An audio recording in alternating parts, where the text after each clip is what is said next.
ጎመን አሁን 50 ብር ነው የተገዛ ማለት ነው። ቢያንስ 1 ኪሎ ይሆናል እላችኋለሁ። ወዶቼ ማሮቼ እንዴት ናችሁ? ዛሬ እንግዲህ የቅዳሜ ገበያ ውሎዬን አሳያችኋለሁ። ስንት እንደገዛሁት። እስቲ የኢትዮጵያ ኑሮ ውድ ነው ወይስ እንዴት ነው የሚለው እናንተ በኮመንት ላይ ጻፉ እና ለማንኛውም ግን ኑተሮ እንደ ሰው ትኖራላችሁ እዛ ይኖሪያና ኗሪ ከምትሆኑ ማለት ነው። ይሄ ጎመን አሁን 50 ብር ነው የተገዛ ማለት ነው።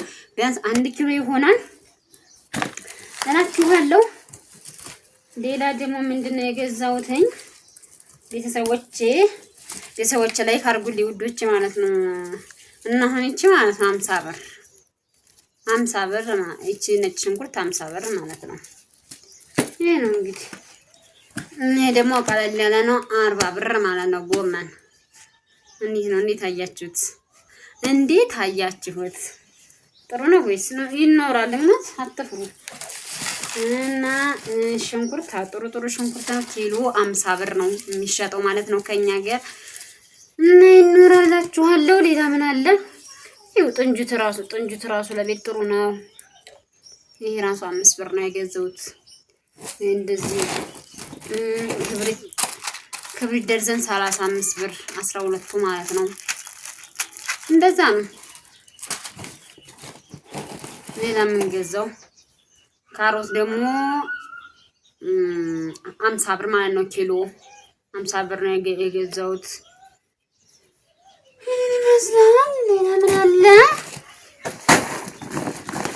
ማሽላ ጣሳ 30 ብር ማለት ነው የገዛሁት። ይሄ ደግሞ ወጥ ማጣፈጫ ነው 5 ብር። ምን አለ ውዶች? ይሄንን ይመስላል ዛሬ ገዝቼ የመጣሁት። እና ደግሞ ዶሮ ገዝቻለሁ። ዶሮቱን አሳያችኋለሁ። 800 ብር ማለት ነው። የፈረንጅ ዶሮ ናት። እና ደግሞ ገብስ ጣሳ 30 ብር ነው የገዛሁት። እንግዲህ እንደዛ ነው የኢትዮጵያ ኑሮ። ይሄ ሽምብራ ደግሞ ጣሳ 85 ብር ይኖራል። ለማንኛውም ማለት ነው ውዶች ይኖራል፣ አትፍሩ። ይሄንን ይመስላል የዛሬ ገባ ውሎዬ ይሄንን ይመስላል ማለት ነው። ግን እግዚአብሔር ይመስገን እስከ ሳምንት ድረስ አንድ ጊዜ ቅዳሜ ሄዳችሁ እና ደግሞ ድንችም ገዝቻለሁኝ። ግን አሁን እዚህ አይደለም ብትልቅ ነው የገዛሁት። ድንች ደግሞ 1 ኬሻ 700 ብር ነው የሚገዛው በእኛ ሀገር ማለት ነው። ከሰል ደግሞ 1 ኬሻ ማለት ኩንታሉ 400 ብር ነው የሚገዛ ማለት ነው። አንድ ኩንታሉ ማለት ነው። እንግዲህ በእናንተ በየሀገራችሁ ቤተሰቦቻችን ጠይቃቸው ስንት ይሆን እንትን የሚሉት ማለት ነው የሚገዙት ማለት ነው። ይሄ ነው። ስጋ ደግሞ በኪሎ ሲሸጥ ማለት ነው ውድ ነው 600 ብር ነው እኛ ሀገር ማለት ነው። ግን ወደ አዲስ አበባ በጣም ውድ ነው ብለዋል። እስከ 1000 ሊሆን ይችላል። ብቻ ግን አያውቅም ውድ ነው ሲሉ ሰማሁትኝ። እና ምን ለማለት ፈልጌ ነው? ይኖራል፣ አትፍሩ ተሎ ለማለት ያህል ነው። ማለት በቃ እንደ ሰው ይኖራል። ምንም እኛ እስከመቼ እንደዚህ ብለን እስከመቼ በስደት እስከመቼ እውነት ነው የምንላችሁ። አንዳንድ ሰው በቃ ስደት ሆኖ እንኳን ልጅ ወልዶ ትዳር መስርቶ ካለ ችግር የለውም፣ ያን ስራ ነው። ግን እኛ በቃ ነገ ዛሬ ይኖር ለዚህ ስንለው እኛ ቀረነ ማለት ነው። ግን አገር ላይ ስትመጡ ይገባችኋል። ሁሉም ለራሱ እንደሚኖር ለራሱ ህይወት እንደሚኖር ሲገባችሁ ነው እንዴት አላችሁ ያደረጋችሁ ነገር ራሱ ይጸጽታችኋል። እንደዚህ ባልሰጥ እንደዚህ ባላረግ እንደዚህ ያን ባጠፈው ምናምን ባጠፈው ትላላችሁ ማለት ነው። ግን ደግሞ የሆነ ራሳችሁን ሳትጥሉ ማጣት አለባችሁ። ትንሽ ብር ይዛችሁ መግቢያ ቤት ነገር ካላችሁ መኖር ትችላላችሁ ማለት ነው። እንደ ሰው እንደ ሀገሩ ትኖራላችሁ። ምንም ችግር የለውም። ምክንያቱም እኛ እስከመቼ በስደት አስቸጋሪ ነው። ስደት በሽታ ነው የምትገቡት። እኔ እግዚአብሔር አሁን ብዙ ነገሮች ማለት ነው ብዙ ነገሮች ነው እንትን ያልኩትኝ። የሆነ ነገር ስራ ጠንከር ያለ ስራ ስራ ራሱ በጣም ይደክመኛል፣ በጣም ያመኛል። ግን ማንም አይረዳችሁም። ገባችሁ አይደለም? ያ ምንድነው ጉልበታችሁ ዘገ ቆመን ስንውል በቃ ጉልበታችሁ ይደክማል። ብዙ ነገር አለ። አይምሯችን ይደነዝዛል፣ ይበረዛል። ብዙ ችግር ከሌ እንደዚህ ሆነ በቃ ችግር ብቻ ነው የምትሰሙት። ሰላም አትሰሙ። ጦርነት ነው ይባላል። በዚህ ኑሮ ችግር ኑሮ እየተወደደ እንደ ሰው ትኖራለች። በቃ ሰው ዛሬ 50 ብር ሆነ ምንም ሆነ ይገዛል። ማን አሁን ነገ ደግሞ 100 ብር ቢሆን ይገዛዋለሁ። ይሄ ደግሞ ነገ 300 ብር ቢሆን ይገዛል። መቼም ሰው ሳይበላ አይደለም። ያው ለለውጥ አይሆንም እንጂ ኢትዮጵያ ላይ በቃ ትኖራላችሁ ማለት ነው። ለለውጥ ግን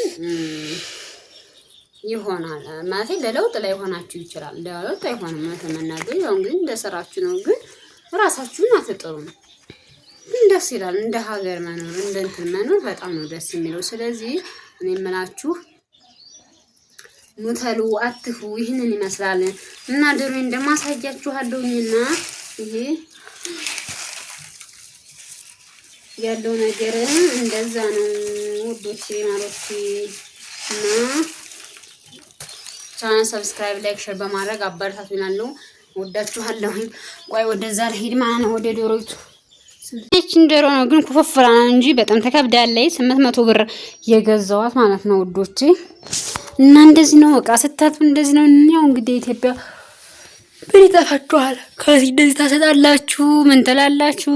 በቃ ይሄን ግቢ ነው ማለት ነው። በታችኛው አለው ማለት ነው። ይሄኛው ሌላ ሰው ነው እና እንጀራ ጋገርኩ ዛሬ። ጎመን ዘር ነሰነስኩት ማለት ነው። ምክንያቱም እንትን እንዲል ማለት ነው። አዲስ ስለሆነ